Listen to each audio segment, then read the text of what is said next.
아멘. 네, 오늘 금요 성령 집회 또 특별 기도에 오신 우리 귀한 성도님들에게 하나님께서 하늘문을 활짝 여셔서 하늘의 크신 은혜와 또 그리스도의 평강과 성령의 충만하심을 주시기를 주님의 이름으로 축복합니다. 네, 주님의 이름으로 모인 우리 귀한 보석보다 존귀한 성도입니다. 자, 우리 옆에 계신 분 함께 인사 나누면서 격려하겠습니다. 잘 오르셨습니다. 너무 축복합니다.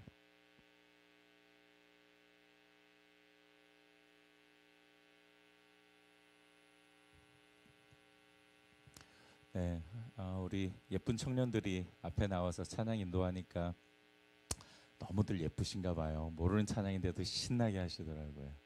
네, 아무래도 예뻐 보이니까 모르는 찬양도 너무 좋은 것 같습니다. 그러면서 저도 좀 생각이 드네요. 나도 예쁜 짓 많이 해야 될 텐데. 그래요, 우리 성도님들이 좀 예쁘게 봐주시고 또 때로는 설교 잘 못해도 좀 예쁘게 봐주시고 또 이렇게 아멘 또 이렇게 들으실 텐데, 자, 아무튼 어떻게 해야지 또 우리 성도님들을 더 예뻐해 주실까 고민을 좀 많이 해보겠습니다. 자, 오늘 본문 말씀을 가지고 큰 소리로 외치라 라는 제목으로 함께 말씀을 나누겠습니다. 자, 오늘 본문 사건은요, 우리가 너무 잘 아는 유명한 사건이죠. 네, 그만큼 이 말씀이 가지고 있는 메시지도 또 익숙하다라는 뜻이기도 합니다. 하지만 우리가 성경을 읽을 때 그렇구나 라고 읽는 것도 중요하지만 왜 그렇지? 라는 질문을 던지는 것도 참 중요합니다. 왜냐하면 그 질문이 하나님의 마음과 뜻을 주목하게 만들고 더 깊이 고민하게 만들어 주기 때문입니다. 청파교회 원로 목사님이신 김기선 목사님이 계세요. 제가 정말 존경하는, 저랑 개인적인 어떤 연분은 없지만 제가 굉장히 존경하는 목사님 중 한 분이신데, 이분 설교를 듣고 있으면은요 마치 정말 눈앞에 쫙 그림이 펼쳐지고 시 한 편이 쫙 하고 나오는 것 같은 그런 느낌이 듭니다. 참 대단하신 분인데, 이분이 그런 말씀을 하셨어요. 성경은 주름진 텍스트다. 1절과 2절 사이에 주름을 펼치면 수많은 하나님의 음성이 나온다 라는 정말 멋진 말씀을 하셨어요. 그러니까 오늘 말씀을 읽으면서도요, 또 우리가 성경을 읽으면서도 여러분께서 한 절 한 절 그 구절이 가지고 있는 의미뿐만 아니라 그 구절 사이에 숨어있는 하나님의 음성이 있습니다.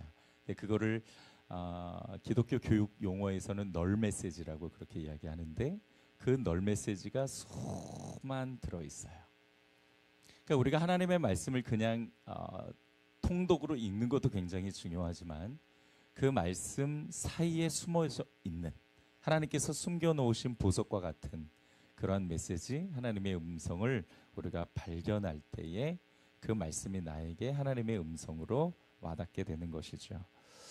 저도 오늘 말씀을 읽으면서 우리가 오늘 본문 다 읽지는 않았습니다만은 여러분이 여리고성에 관한 이 유명한 이야기는 잘 알고 계실 테니까 이 말씀을 읽으면서 저도 참 여러 가지 궁금증을 가졌습니다. 왜 하나님은 하루에 한 바퀴만 돌게 하셨을까?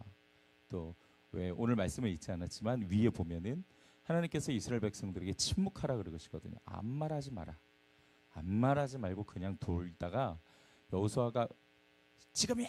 그러면은 와, 그 남성을 지르라 라고 이야기를 하세요. 왜 침묵하게 하셨을까? 이런 질문들이 생기죠.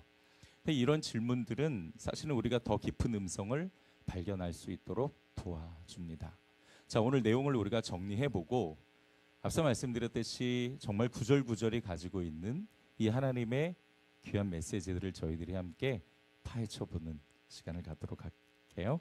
자, 오늘 본문을 한번 정리해보면 먼저 3절부터 4절을 한번 좀 봐주세요. 우리 같이 한번 좀 읽어보겠습니다. 시작. 너희 모든 군사는 그 성을 둘러 성 주위를 매일 한 번씩 돌되 엿새 동안을 그리하라. 제사장 7은 7 양각 나팔을 잡고 언약궤 앞에서 나아갈 것이요 7째 날에는 그 성을 7번 돌며 그 제사장들은 나팔을 불 것이며. 아멘. 자, 무장한 군사들이 맨 앞에 서는 거고요. 그 뒤에 7명의 나팔 부는 제사장이 서고 그 뒤에는 언약궤를 맨 제사장이 서고 그 다음에 그 뒤를 따라 후방 부대가 이렇게 여리고성을 돌게 되는 것입니다. 근데 이때 규칙이 있는데 아까 말씀드렸듯이 아무 말도 해서는 안 되는 거예요. 그렇게 성을 하루에 한 바퀴씩 6일 동안 돌고 7째 날에는 여리고성을 7번 돌면서 나팔을 불고 또 여호수아가 지시하면 온 이스라엘 백성들이 함성을 지르는 거죠. 그러면 성벽이 무너져 내릴 거다라고 말씀하셨습니다. 자, 이런 특별한 지시에는 하나님의 의도가 담겨 있죠. 자, 여러분 생각해 보세요. 하나님께서 이 여리고성을 내가 무너뜨릴 건데 어떻게 하면 좀 더 멋지게 무너뜨릴까? 어떻게 하면 좀 더 다이나믹하게 무너뜨릴까? 이런 고민을 하시면서 이스라엘 백성들에게 이런 걸 주문하신 건 아닐 겁니다.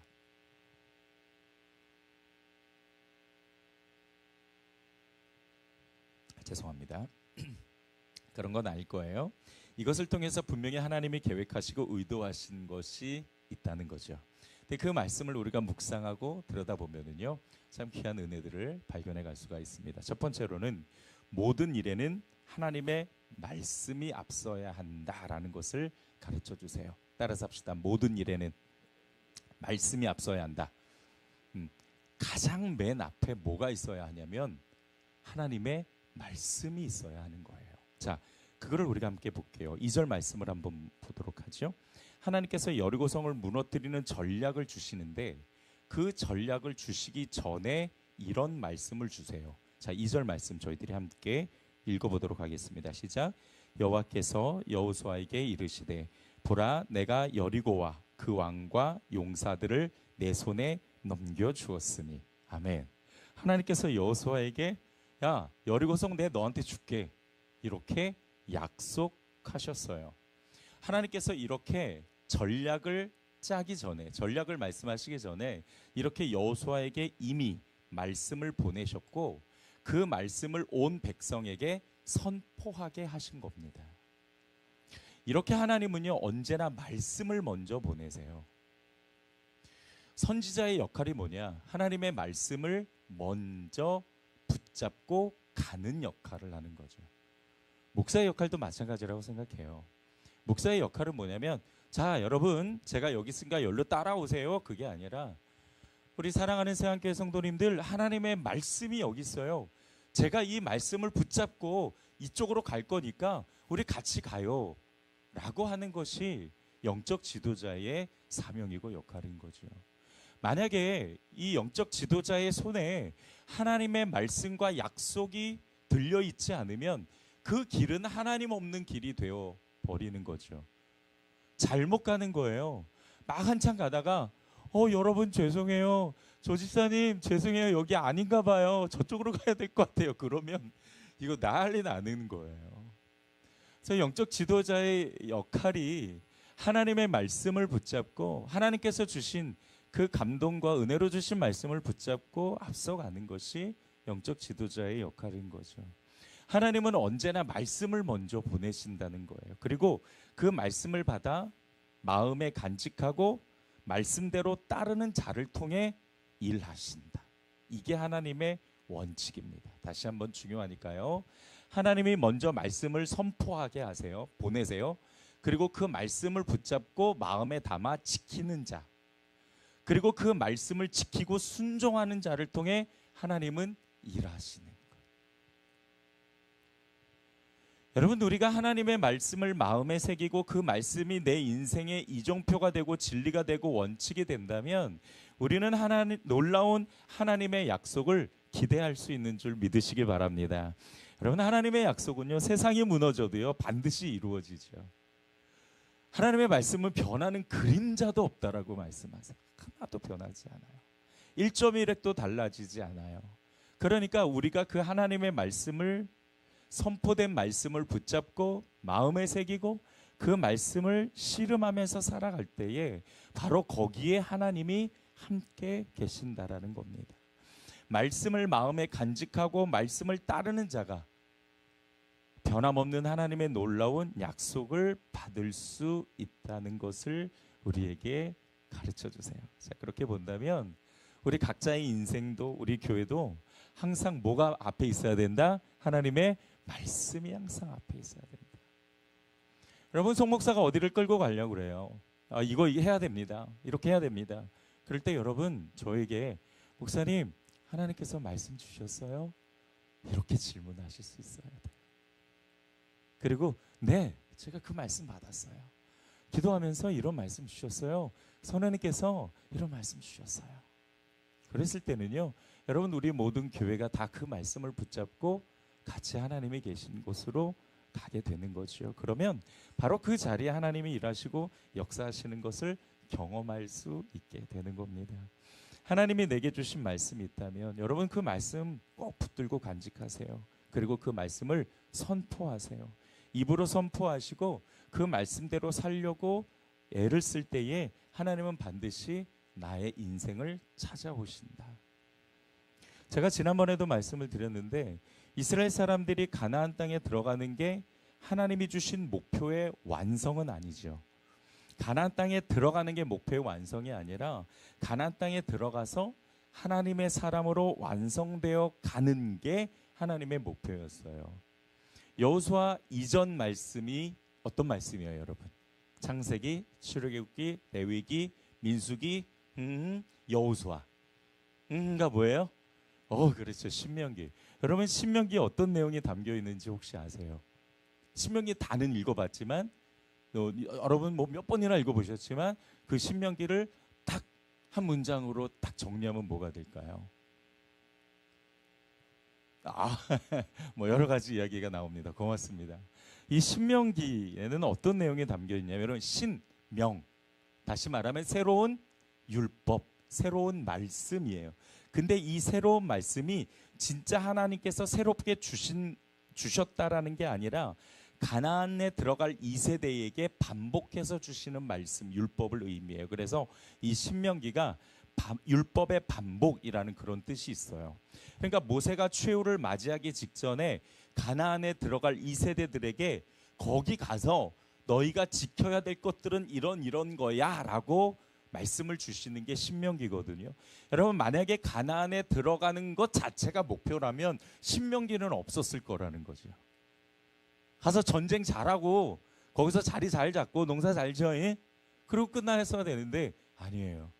들어가기 전부터 하나님께서는 이 세대들에게 새로운 그 하나님의 율법을 다시금 새롭게 강하게 하셔서 이 세대들에게 말씀을 주셨어요. 하나님이 신명기를 주신 건 가나안에서 하나님의 사람으로 성숙해지고 완성해가는 모습을 통해 하나님이 영광 받으시겠다라는 큰 그림을 그리신 거죠. 하나님께서 여호수아에게도 역시 동일한 말씀을 주셨어요. 내가 너와 함께 할 거고, 내가 너를 성공적인 삶을 살게 할 거고, 내가 모세와 함께 했던 것처럼 내가 너랑 함께 할 거야. 네가 뭘 하든지 내가 다 성공하게 해줄게. 근데 너 딱 하나만 기억해. 뭐? 하나님의 율법, 그 말씀을 주야로 묵상하고 그거 지켜. 나머지는 내가 너의 인생을 성공적으로 끌어줄게. 여러분, 이게 여호수아가 받은 말씀이잖아요. 좌로나 우로나 치우치지 말고 말씀대로 살면서 성공적인 삶을 살게 하셔서 모든 열방이 하나님을 주목하고 하나님을 아는 지식이 물이 바다 덮음같이 넘쳐서 세상 모든 민족이 하나님을 찬양하게 되는 것, 이것이 하나님의 큰 그림이었어요. 그러니까 가나안에 들어가서 내가 너에게 준 이 율법, 이 말씀만 잘 붙잡고 살아가.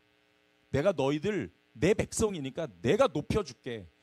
너는 민족이 너희들을 보고 부러워하고 온 민족이 너를 보고 칭송할 수 있도록 내가 올려줄게.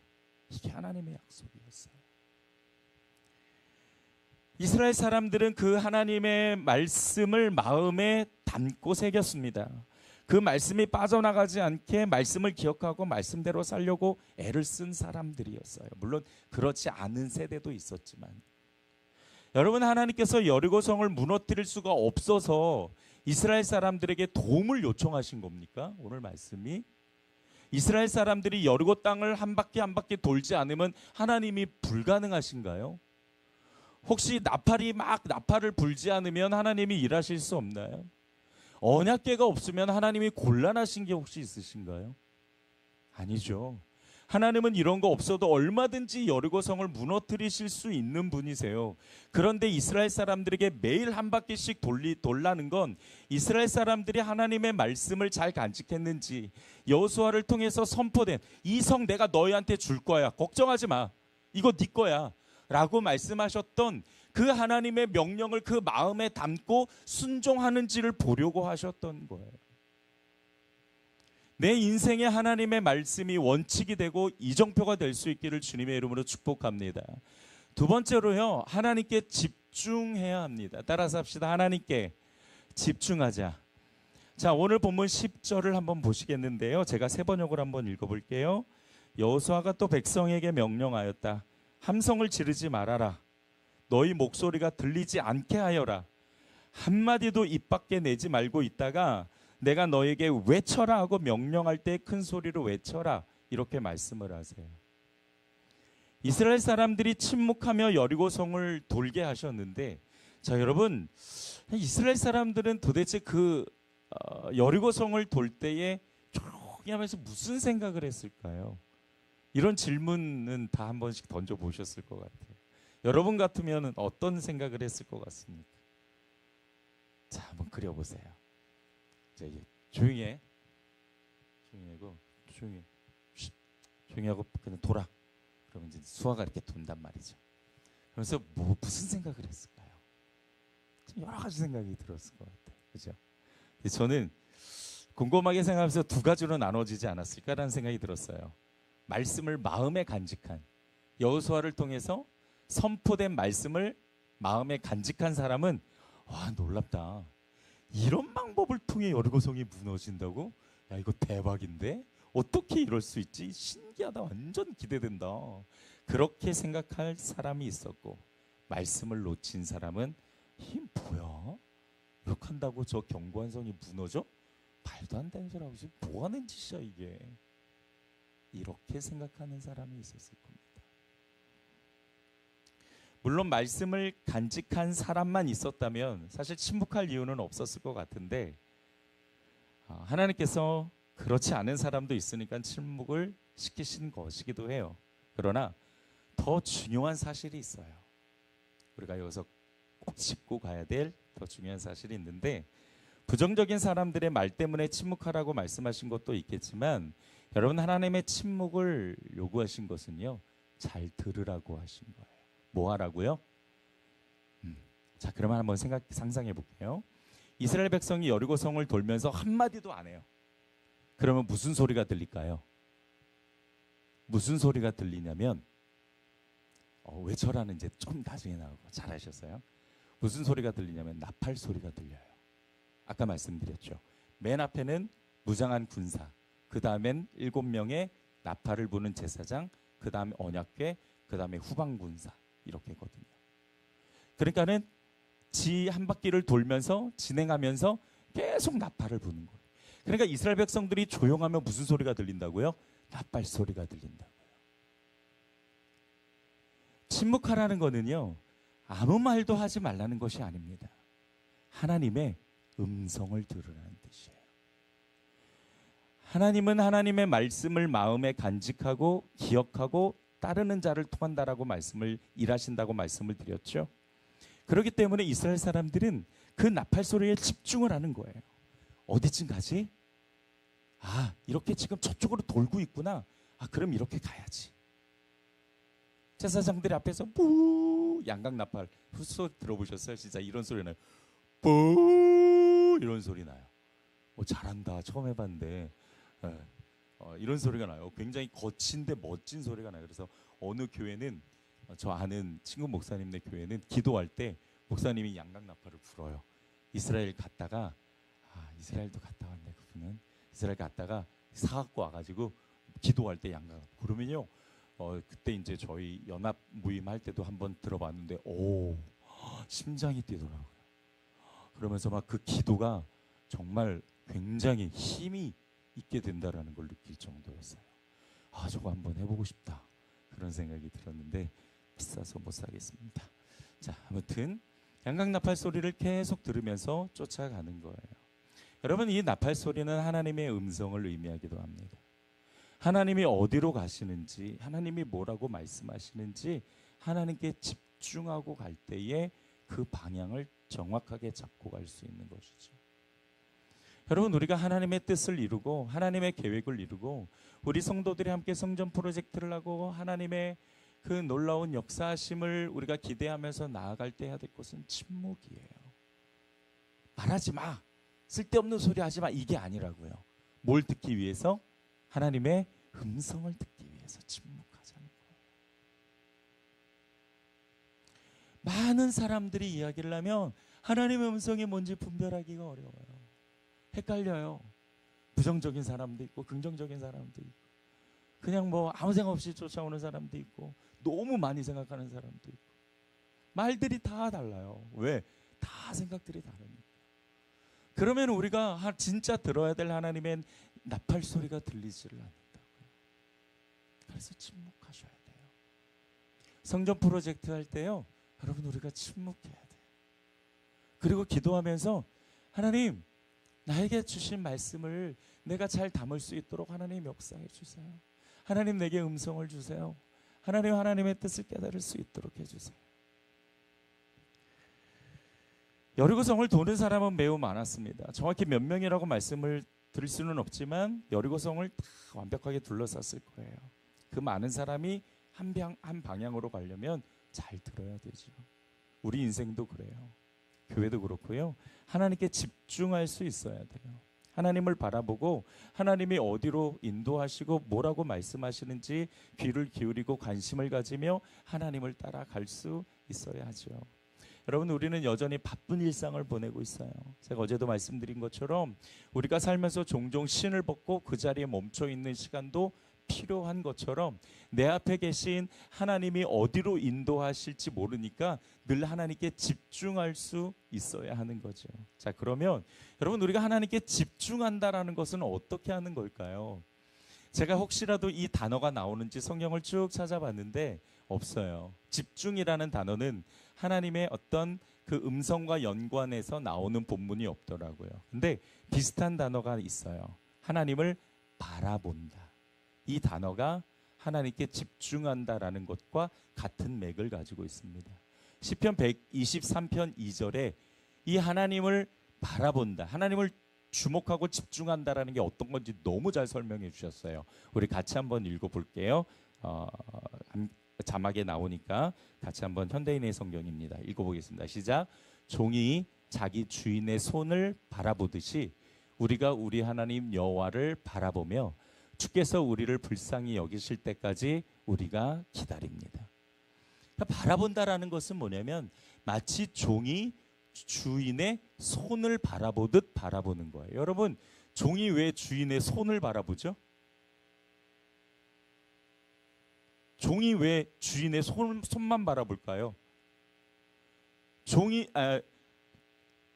종을 부를 때 어떻게 불러요? 손만 바라보는 거예요. 이 주인이 언제 종을 부를지 모르는 거예요. 언제 무슨 일을 맡길지 모르는 거예요. 그러니까 종은 계속 주인의 손만 바라봐요. 성목사? 그러면 네!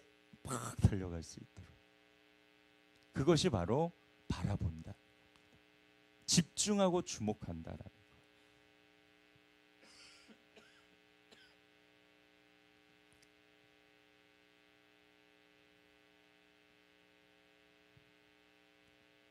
거예요. 너무 죄송해요. 지금 목 상태가 아직도 좀 안 좋아서 계속 그럽니다. 자, 여러분, 이렇게 우리가 하나님께서 손짓할 때 명인아 부르면 어떻게 해야 된다고요? 집사님? 네, yes sir. 그래서는 막 쫓아야 돼요. 그러려면 우리가요 항상 집중하고 주목해야죠.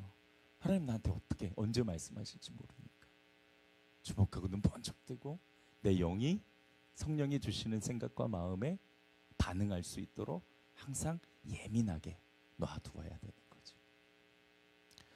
저는 이것을 어떻게 실천하는가 하면 제가 매일 말씀을 묵상하거든요. 말씀을 묵상하는 중에 유독 어떤 주제나 또는 어떤 한 단어가 항상 마음에 남아요. 그 단어를 하루 종일 생각하면서 하나님의 이미지를 그려요. 그 단어에 맞는 하나님의 이미지. 하나님의 이미지를 그리면서 그 단어를 통해서 나를, 내 생각을, 내 감정을 채워가시는 하나님을 기대하면서 살아갑니다. 하루를. 이것이 하나님 곁에 머물러 있는 거죠. 내 마음과 관심을 하나님께 두는 거예요. 하나님이 침묵시키고 나팔 소리만 듣게 하신 건 하나님만 집중하며 바라보라는 뜻이죠. 여러분, 우리 교회도 그랬으면 좋겠어요. 다른 소리에 귀 기울이지 말고요, 하나님의 나팔 소리에 귀를 기울일 수 있는 성도들이 되기를 축복합니다. 마지막 세 번째로요, 마지막엔 힘을 다해 선포하는 거예요. 16절 한번 볼까요? 7번째 제사장들이 나팔을 불 때에 여호수아에게 백성에게 이르되 외치라, 여호와께서 너희에게 이성을 주셨느니라. 여러분, 이 함성은 신호예요. 하나님, 이성을 우리에게 주세요 라는 큰 함성, 이 신호. 이 함성은 하나님의 역사를 기대하는 함성이죠. 이 함성은 모든 불신과 현실의 문제와 나를 가로막는 악한 영이 떠나가는 소리이기도 합니다. 우리 한번 해볼까요? 하나님, 이성을 주세요. 시작. 하나님, 이성을 주세요. 아멘. 이 함성이 모든 불신과 현실의 문제와 나를 가로막는 악한 영이 떠나가는 소리예요. 왜? 이 함성이 곧 하나님께서 명령하시고 하나님께서 일하시기 시작하는 신호거든요. 하나님이 일하실 때 악한 영이 떠나는 줄 믿습니다. 하나님이 일하실 때 큰 산이 평지가 될 줄 믿습니다. 하나님이 일하실 때 모든 불신이 떠나게 될 줄 믿습니다. 아유, 아멘 좀 크게 하시면 얼마나 좋아. 할렐루야. 이 함성을 언제 질렀느냐? 여호수아가 외치라 했을 때 질렀다는 거죠. 아무 때나 하고 싶을 때 한 게 아니라 모든 이스라엘 백성들이 다 함께 여호수아의 신호에 맞춰 소리 질렀습니다. 여러분, 여호수아의 신호에 맞춰 소리 질렀다라는 건 하나님의 때가 있다라는 거예요. 여호수아가 그냥 3일째 한 바퀴 돌고 지금 정도면 소리 너무 지르고 싶은데 자, 소리 질러! 그럼 소리 지른다고 돼요? 안 되죠. 하나님의 때가 있어요. 함성은 하나님의 때가 있다고요. 소리 지르는 것도 하나님의 때가 있는 거예요. 우리가 생각하는 때와 너무 다르지만 하나님의 그 때에 우리가 맞춰서 함께 소리 지를 때에 그때 하나님의 일하심과 역사하심을 경험할 수가 있는 거죠.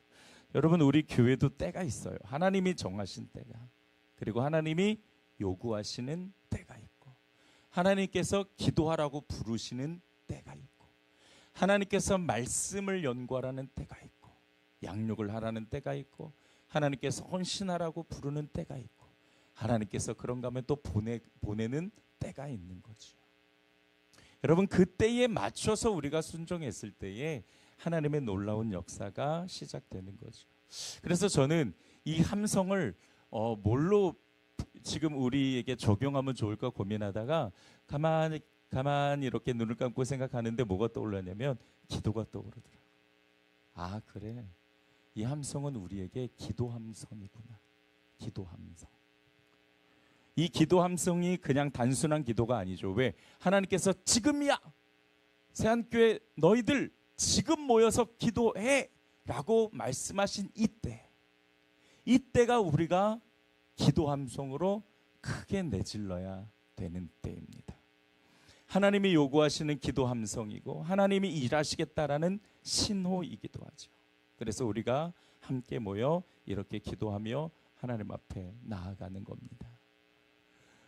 그렇게 보면은 우리 옆에 있는 분의 기도 함성은 정말 굉장한 기도 함성이죠. 자, 우리 옆에 계신 분에게 그렇게 격려해 주세요. 당신의 기도 함성 최고입니다.